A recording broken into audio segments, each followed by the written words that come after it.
We are in the middle of four of them as a matter of fact, alert days because of the cold for first, and then we have to worry about the cold and the snow for the second, third, and fourth. So here's a look. The winter storm timeline. Looks like it'll become more widespread between now and pre-dawn, and it will linger into the afternoon hours as well. Anywhere from 2 to 4 inches before that shuts off, and then another possible 1 to 3 on top of that, mainly south of I-70. So the farther north you go, as we've been saying for days now, lighter amounts. The farther south you travel, the more likely you're going to get more of that accumulation. But it will continue into Sunday morning before it starts to taper off. And so the questions are still about how much will actually be in round one as far as the time is concerned, and also the location of where that heaviest is going to set up the axis.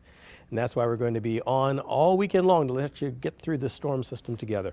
As a matter of fact, Katie and Nick will be here, Brittany will be here, Pete, yours truly, and Neville, so all 6 of us will be here tomorrow. Here's a look at First Alert Future Scan, pretty much talking about what is going on out to the west of us toward Manhattan. Every once in a while, a burst of snow. That's why you see those heavier shades of blue.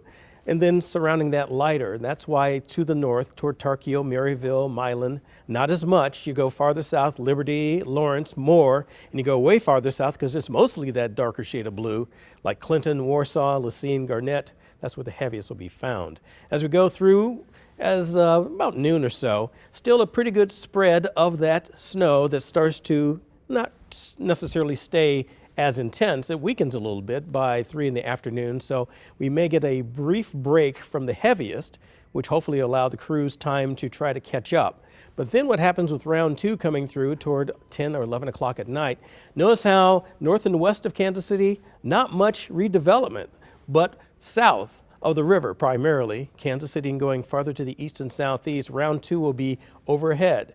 Now, of course, if round 2 moves a little farther, then the accumulations will follow suit. But right now, indications are by noon, most of us will start to clear out from the snow, with the exception of those same areas that will be hit with the heavier amounts.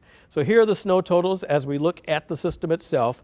As you go farther to the north, not as much. Farther to the south, more.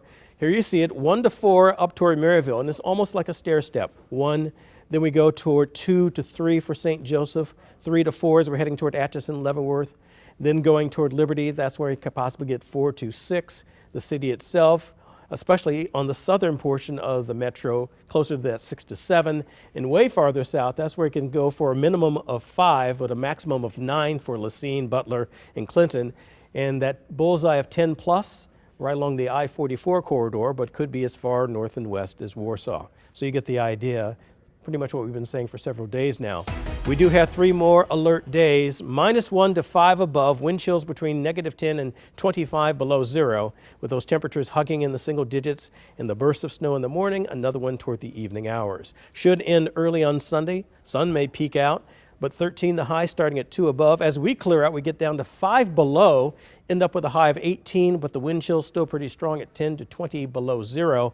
The rest of the 9-day forecast dries out, doesn't warm up much at all because of the snow that'll be on the ground, and the winds continuing to bring in that Arctic air, and that's why we won't see much of a warming trend. The morning temperatures especially staying in single digits, the afternoons trying to get to the 20s and maybe freezing or thereabouts by next Sunday.